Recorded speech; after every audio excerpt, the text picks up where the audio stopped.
Good afternoon, Colonel Country, and welcome to another episode of Colonel's Corner.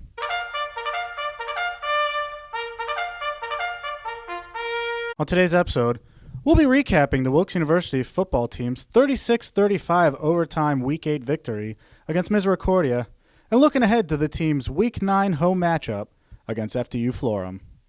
Our guest today, as always, head coach Jon Drach. Coach, thanks for joining us. Thanks, Adam. Now, Coach, the team moved to 2-0 in overtime games this season and 3-0 during your two seasons. Is there a certain kind of mental strength or resiliency needed to win those kind of games? I think so. I think a lot of that starts with your leadership overall. We have a great captain group and a great senior leadership group overall. And they don't really back down to anything. You know what I mean? We put them through a lot, and we train them to be in those situations. So it's not surprising to me when they're able to be resilient when that happens. Now let's talk about Nate Whitaker. He seems to have a knack for grabbing momentum, and he set the tone immediately last week by taking the opening kickoff 93 yards for a touchdown, and for his efforts was named the MAC Coast Special Teams Player of the Week. How important have his contributions been as a true freshman?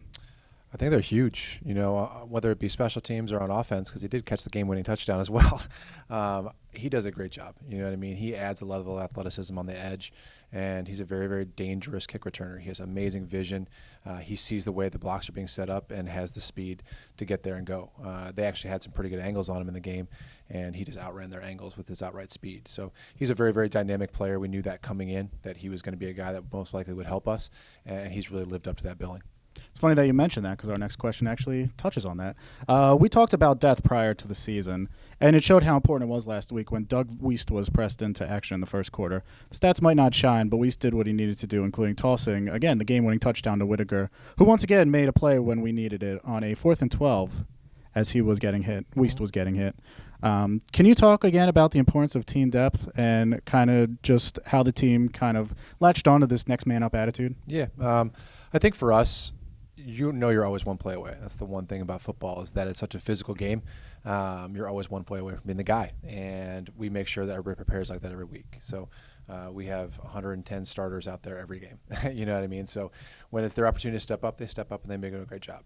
I think that for Doug in particular, there were some emotional things that were going on as well with everything that happened in his hometown, and it was his opportunity to step up, and he really grabbed that by the horns and did it. You know what I mean? I think that he is a young man that prepares constantly. He's a young man that does an amazing job of taking care of things off the field, and that just filters over to the field. The numbers and whatnot really don't matter too much to me because, honestly, we're a different football team without Jose.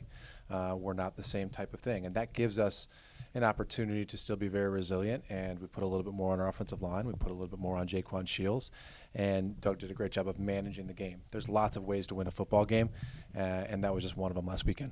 Doing a great job of previewing each question. Let's talk about Shields. He entered the game with just 18 carries for the season, but he finished last week with 31 carries for 154 yards and a touchdown. Was there something you saw early in the game from Shields that kind of told you that he might have been the hot hand? We knew that going into the week that matchup-wise, that was going to be a good matchup for us with Kamal and Jeremiah and Kelvin. They're all a little bit different type of backs, and Jaquan added a little bit of dynamic energy at the line of scrimmage. We did more zone schemes, so getting little seams for him to scoot through. He did a fantastic job at it, and I think he ran for just over 150 yards. And I kind of knew going in that it was going to be a big week for him, and we're looking for him to build on that this week. And now this week we host FDU-Florham at Schmidt Stadium. What have we seen in the game film from them, and what do we need to do to improve to 7-1? They're a pretty dynamic offensive football team. They really throw the football around. They play extremely fast. They're a tempoed offense. And they lead the offensive categories in almost every offensive category as far as passing goes. For us to be very, very efficient, we need to maintain the football when we're in offense. I think that for us, controlling the clock and controlling the tempo of the game will be very important, especially early on in the football game. On the defensive end of the ball, we have to make sure that they're in long yardage situations on third down. If we can do that continuously, I think the defense will be able to get off the field. We'll need to confuse their quarterback a little bit and give them some different looks because you can't just show them the same thing with the speed that they play with. And then we need to be aligned, alignment and assignment. If we can do those things really well, I think we'll come out with a win. Wilkes University football team returns to action this Saturday with the Week 9 matchup against FDU-Florham. Kickoff scheduled for 1 p.m. at Schmidt Stadium. Coach, thanks for joining us. Good luck this week. Thank you.